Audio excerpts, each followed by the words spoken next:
Okay, we're going to be looking at recording exercise 6. We are doing the cash receipts journal, and we start off with looking for the name of the business.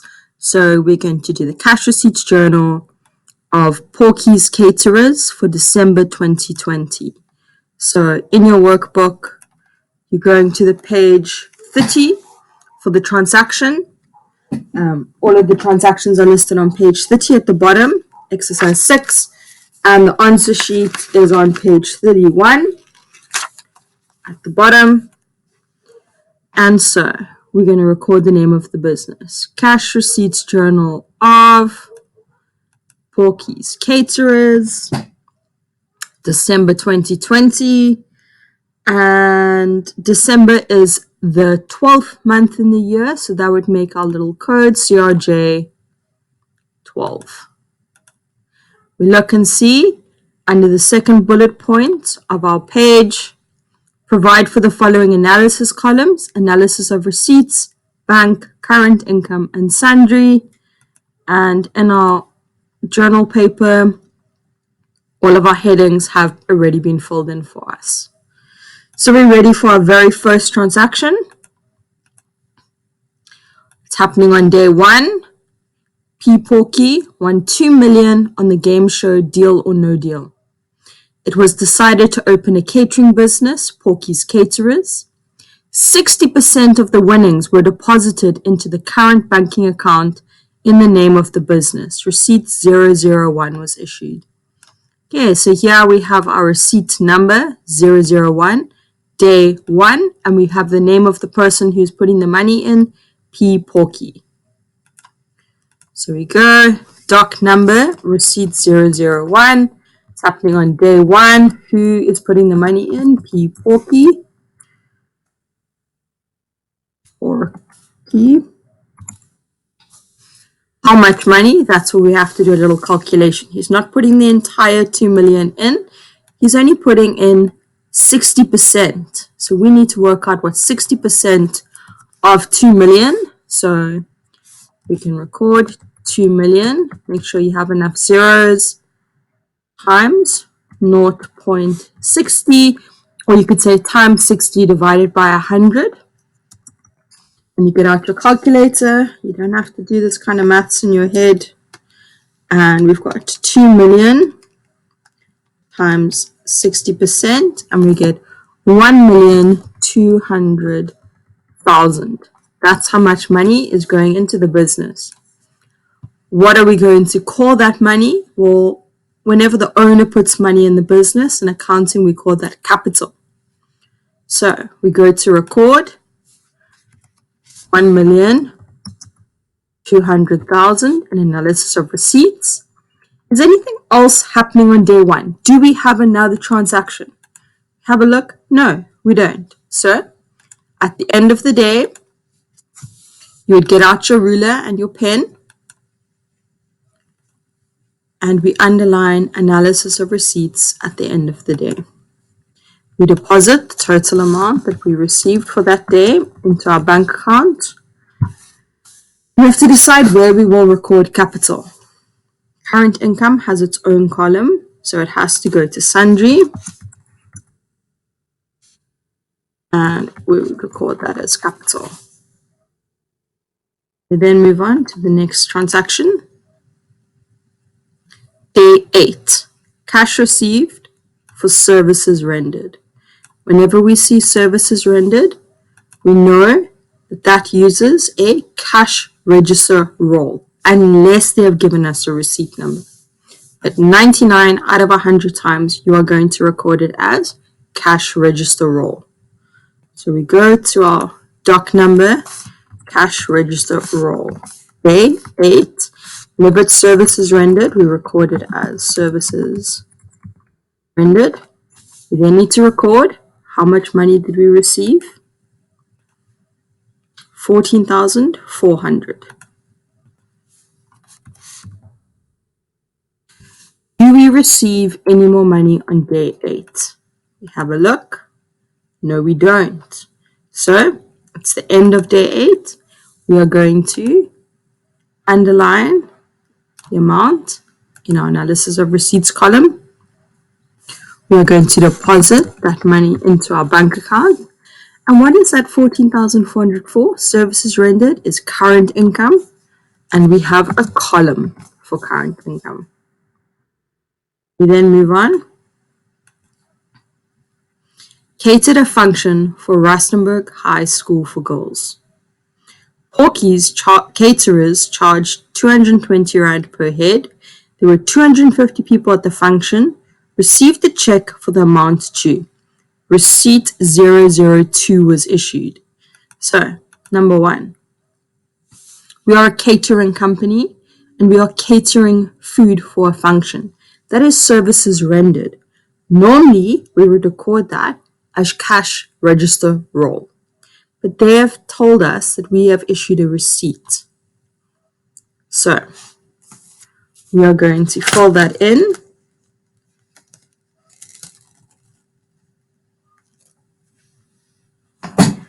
And we go to our answer sheet, receipt 002.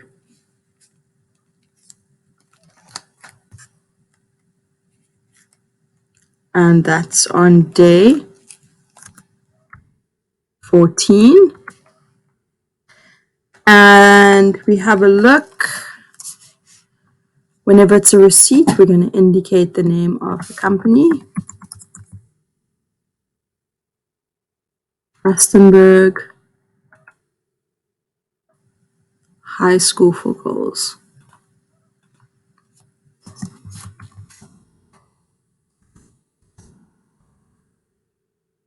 Okay.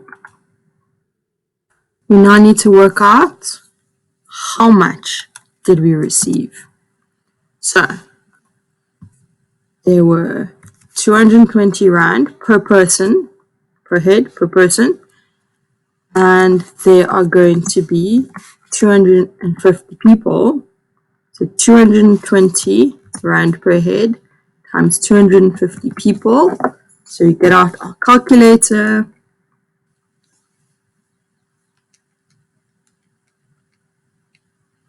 We get 55,000.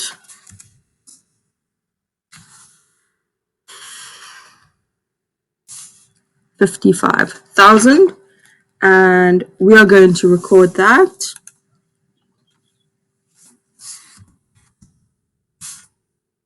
in analysis of receipts. We have a look. Do we receive any more money on day 14? No, we don't. Oops. So, it's the end of the day.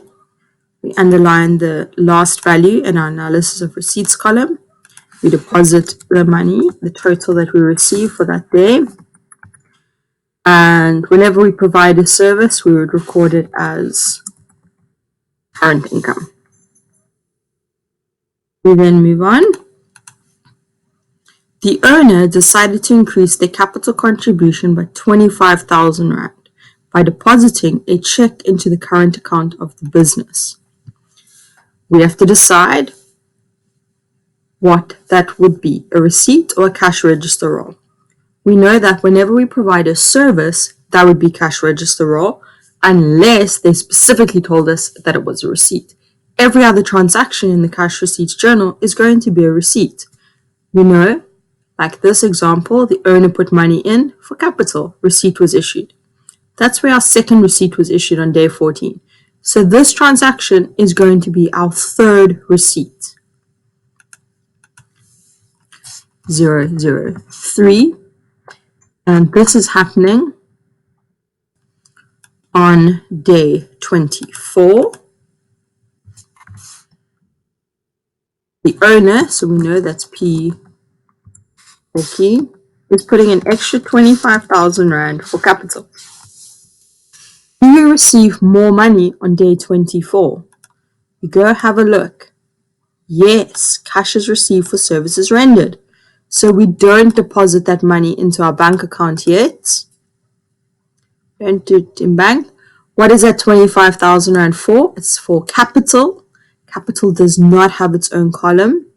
So we record it in the sundry as capital. We go to the next transaction. Cash received for services rendered on day 24.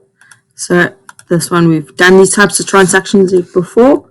Cash register roll, we're on day 24. Services rendered. How much money did we receive? 15,560. 15,560. It's now the end of the day. We don't receive any more money on day 24, so you'd get out your ruler and we underline analysis of receipts at the end of the day. We're going to add the two values together and we're going to deposit that into our bank account. So 25,000 plus 15,560 will give us 40,560. What is that 15,560 Rand for? That's for current income. So we record 15,560. Just be careful that you don't record the bank value. Remember that bank value is that capital amount that we've recorded there. So if I take the capital plus the current income, it gives me the total that we deposited into our bank account. We go on to our last day. We're on day 29. There are two transactions. So receive the check from T. Gaynor for rent for December. That's not providing a service, so it's going to be a receipt. So automatically after receipt number 3, we will then issue receipt number 4. This is happening on day 29. Who is paying us? T. Gaynor.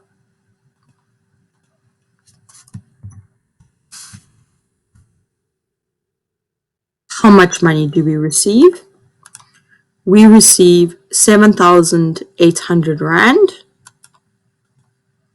Whoops. So 7,800.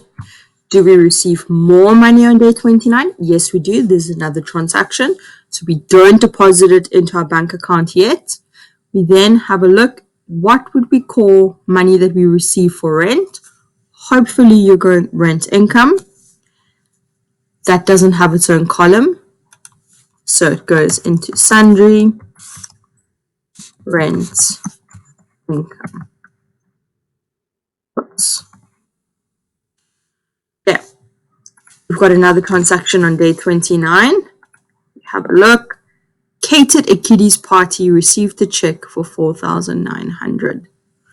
We have provided a service. So we are going to record that as cash register roll, services rendered. How much do we receive? 4,900. Oops. 4,900. It's the end of the day. Get the ruler out. We underline our analysis of receipts column. We add the two values together to deposit into our bank account. So 7,800 plus 4,900 gives us 12,700.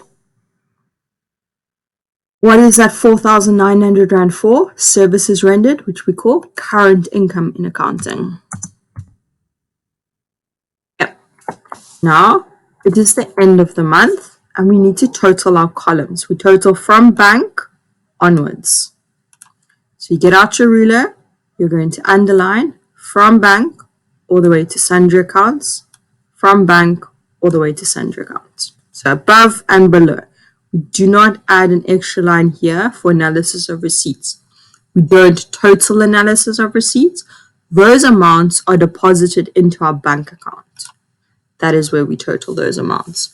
So we are going to add up the values that we have received. So you get out your calculator and we're going to add 1,200,000 plus 14,400 plus 55,000 plus 40,560 plus 12,700, and we get 1,322,660. 1,322,660. We then add current income, 14,400 plus 55,000 plus 15,560 plus 4,900, and we get 89,860 Rand. We then add our sundry amounts, so 1,200,000 plus 25,000 plus 7,800, and we get 1,232,800. Then double check that our figures are correct. So the total of bank is all the other columns added together.